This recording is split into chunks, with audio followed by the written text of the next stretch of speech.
বাংলাদেশ ক্রিকেটের সবচেয়ে উজ্জ্বলতম কোচ হচ্ছে সালাউদ্দিন। আতুরে সিং এর পরবর্তীতে তাকে ভাবা হচ্ছে বাংলাদেশের জাতীয় দলের কোচ হিসেবে, এবং সবাই জোর দাবি জানাচ্ছে যে সালাউদ্দিনকে যেন ক্রিকেট বোর্ডে নিয়ে আসা হয় এবং বাংলাদেশ ক্রিকেট বোর্ডে জাতীয় দলের সাথে সালাউদ্দিনকে কাজ করানো হয়।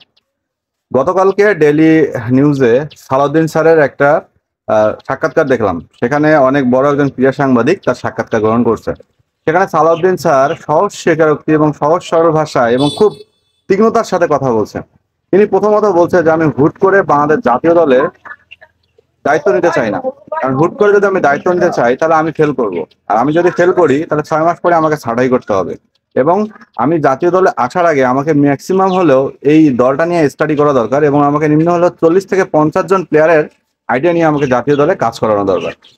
তো তার কথাগুলো শুনে এতটাই ভালো লাগছে যে একজন গুণী কোচ বা একজন ক্রিকেট মেধাবী মানুষ কিভাবে ক্রিকেটকে চিন্তা করে এটা বুঝতে হবে। ক্রিকেট মেধার যে তার মধ্যে একটা পরিপূর্ণতা আছে সেটা বোঝা যায়, যে এতদিনের একটা অভিজ্ঞতা। হ্যাঁ, বাংলাদেশে ঘরোয়া ক্রিকেটে কিন্তু সফল কোচ তিনি, বাংলাদেশের ফ্রাঞ্চাইজি ক্রিকেট বিপিএল এর সফল কোচ সালাউদ্দিন। তো সালাউদ্দিন স্যারের ঘরোয়া ক্রিকেটের এমন কোনো জায়গা নাই যে তিনি সফল হন নাই বা সফলতা পান নাই।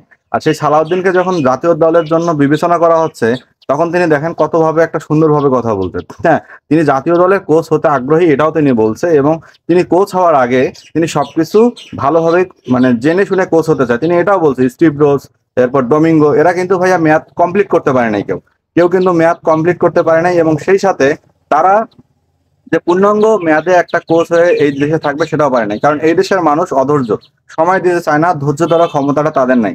কারণ একটা কোচ যখন অনেকদিন ধরে থাকে একটা টিমের সাথে, তখন সেই কোচটাই শুধু জানে ভালোভাবে যে কিভাবে এই টিমটাকে এগিয়ে নিয়ে যাওয়া যায়। এবং সে কারণেই সালাউদ্দিন স্যার আরো একটা কথা বলছে হাতুড়ি সিং প্রসঙ্গে, যেটা হয়তো আপনারা অনেকেই শুনছেন বা জানেন বা দেখছেন। হাতুড়ি সিং কে বাদ দেওয়ার কি যৌক্তিক সময় আসছে, তাকে প্রশ্ন করা হয়েছে। তখন সালাউদ্দিন স্যার তার এই প্রশ্নের অ্যান্সারে বলছে যে হাতুড়ি সিংকে আসলে এখন বাংলাদেশ ক্রিকেট থেকে বিতাড়িত করা ঠিক না, কারণ তার যেহেতু মেয়াদ আছে, দল যেহেতু একটু ভালো করতেছে, তো এই ভালোর মাঝে তার মেয়াদ শেষ হওয়া পর্যন্ত তাকে রাখা দরকার।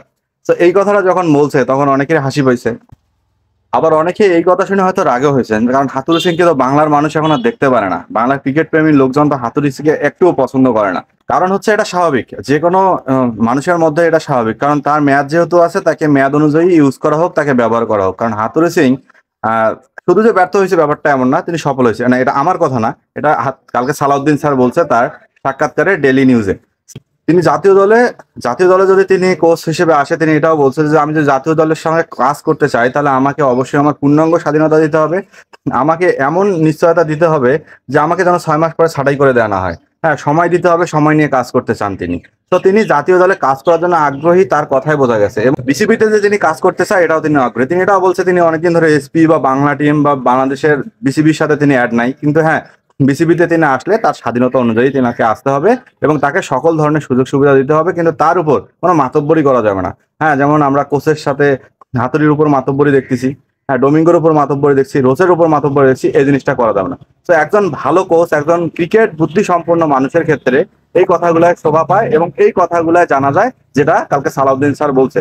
তবে হ্যাঁ, আমিও মন থেকে চাই হাতুড়ির জায়গায় সালাউদ্দিন স্যার যত তাড়াতাড়ি সম্ভব বাংলাদেশ টিমে আসুক, কারণ বাংলাদেশ টিমের প্রত্যেকটা প্লেয়ারের নারী ভুড়ি নক্ষত্র বা হাতে খড়ি তার আন্ডারে, এবং তিনি যদি আসে তাহলে আমার মনে হয় জাতীয় দল অনেক দূর এগিয়ে যাবে এবং আমরাও ক্রিকেটে একটা ভালো সাফল্যের দেখা পাবো।